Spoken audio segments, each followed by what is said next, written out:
9 февраля 1972 года спасатели заходят в район, где по карте стоят деревни. Деревень внизу нет. Есть ровное белое поле и сугробы, в которых угадывается форма дома. Копают там, где снег лежит бугром, до крыш 8 метров. 8 метров – это уровень окон 3-го этажа. Столько намело в горах провинции Фарс за неделю. Когда снегопад закончится, в стране будет больше 4000 погибших, а около 200 деревень исчезнут с карты насовсем. За 4 месяца до этого, в октябре 71-го, в той же провинции Фарс шах Мохаммед Реза Пехлеви принимал гостей в Персеполе. 5 дней торжеств в честь 2500 лет персидской монархии. Палаточный город у древних развалин, построенный французскими архитекторами, повара и продукты самолетами из Парижа. 60 с лишним глав государств и делегаций. Оценки расходов до сих пор расходятся от десятков миллионов долларов до 300.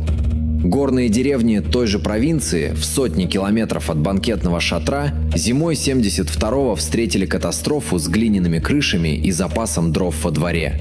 Больше половины населения страны тогда жило в деревнях, и почти вся западная половина Ирана была именно такой. Россыпь мелких селений по склонам от нескольких десятков до пары сотен жителей. Без телефона, часто без электричества, с одной дорогой, которая зимой работает как повезет.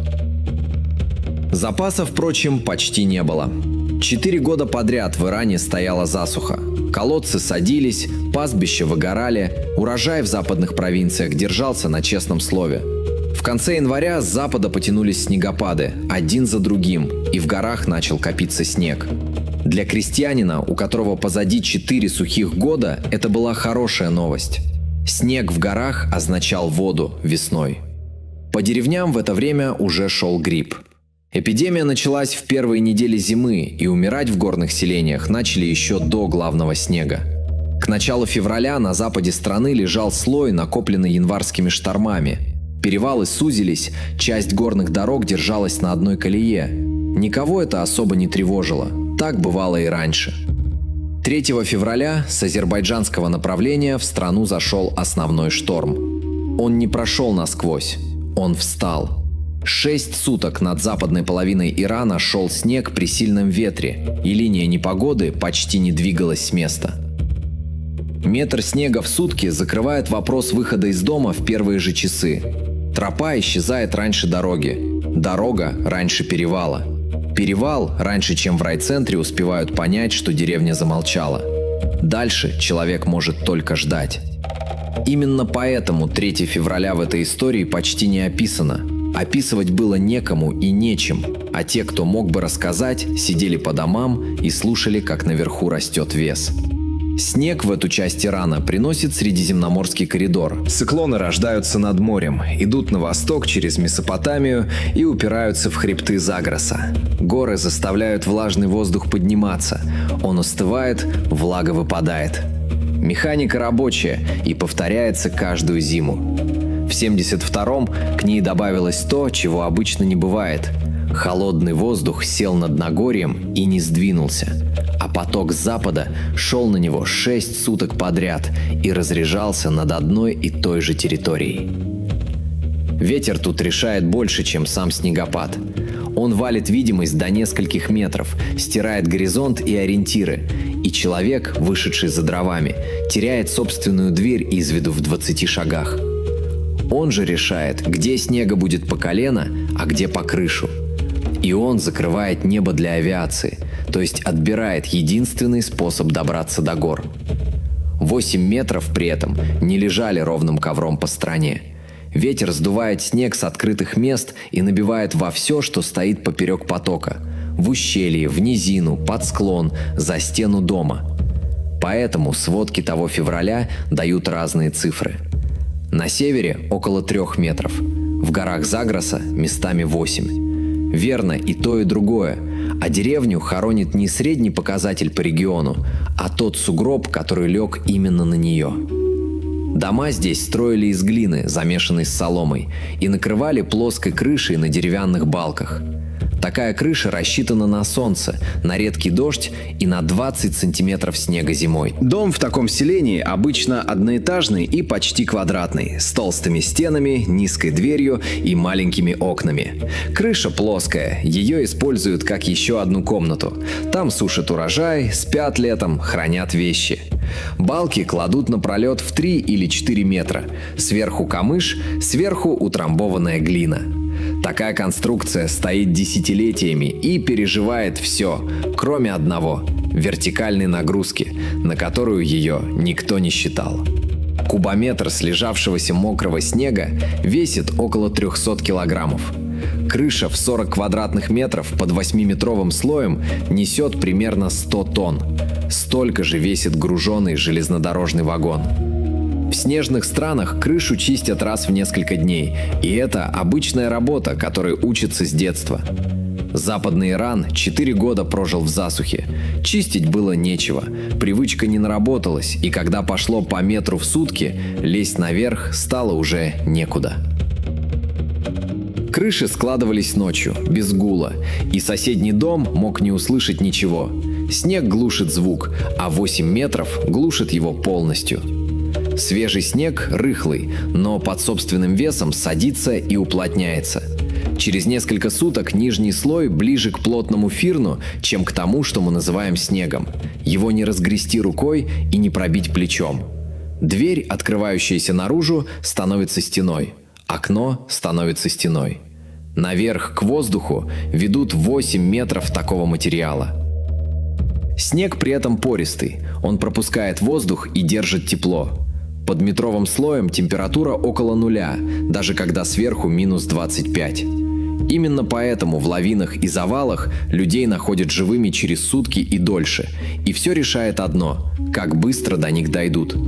Отрезанными районы оставались до 6 суток.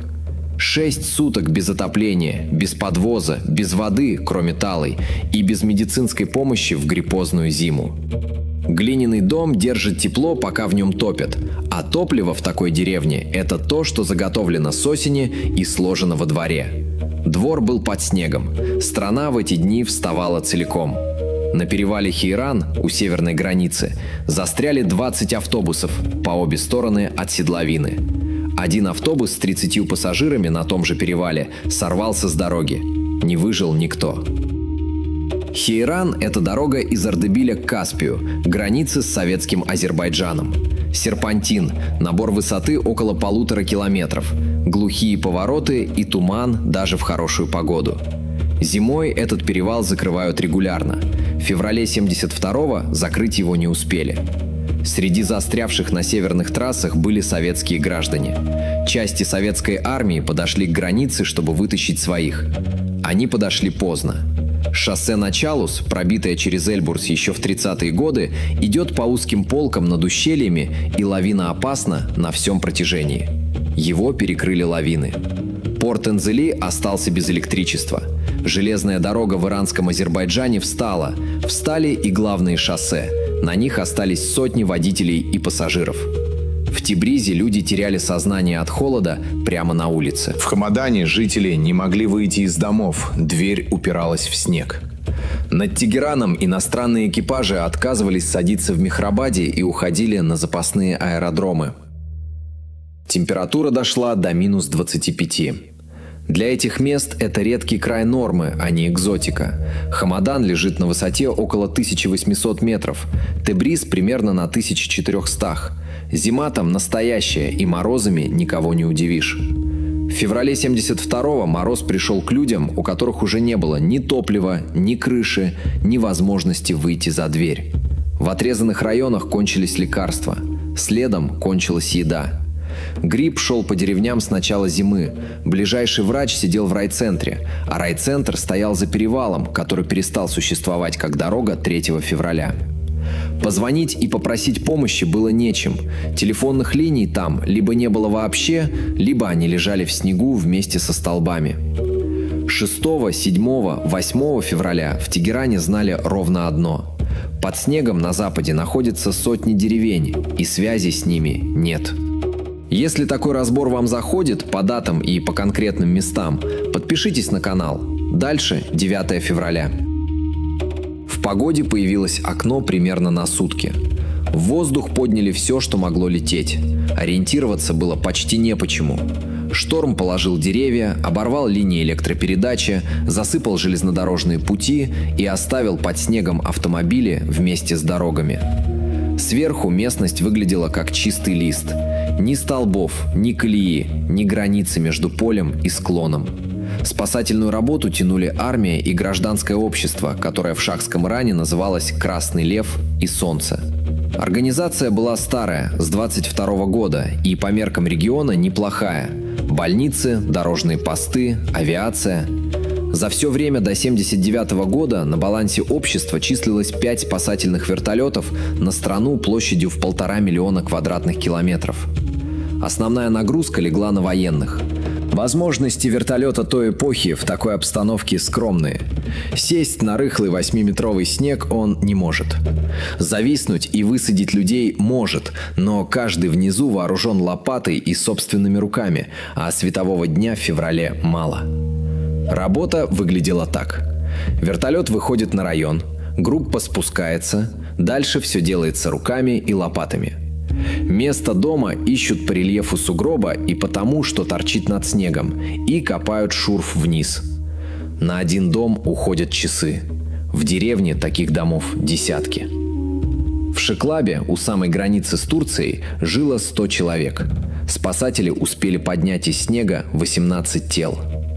8 метров нового снега опасно не только для тех, кто под ними. Свежий слой ложится на старый, между ними остается слабая прослойка, и склон начинает съезжать от чего угодно. От ветра, от собственного веса, от человека с лопатой. Лавины на дороге к Чалусу – это тот же процесс. Работать в горах в такие дни означает работать под склонами, которые еще не решили, поедут они или нет. 11 февраля пришел второй шторм. Группу эвакуировали, вертолеты ушли, и на деревни, которые только начали откапывать, лег новый слой. Из 100 жителей Шиклаба не выжил никто. Сильнее всех цифр меня в этой истории цепляет одна деталь. Армейские вертолеты сбросили над районом бедствия 2 тонны продовольствия. Хлеб и финики, просто высыпанные на сугробы вокруг деревень. Замысел был такой. Копать вниз, к людям, не хватало ни рук, ни времени. Значит, надо оставить еду наверху, в расчете на то, что жители пробьют туннель вверх и выйдут к ней сами. Туннель вверх через 8 метров – это работа не на час. Копать приходится из положения, где нет опоры, выбранный снег девать некуда, кроме как под себя, и с каждым метром ход становится круче. Наверху идет метель, и отверстие затягивает почти сразу. Хлеб лежал на сугробах и ждал, что снизу к нему поднимутся. Поднялись единицы. Хуже всего пришлось югу.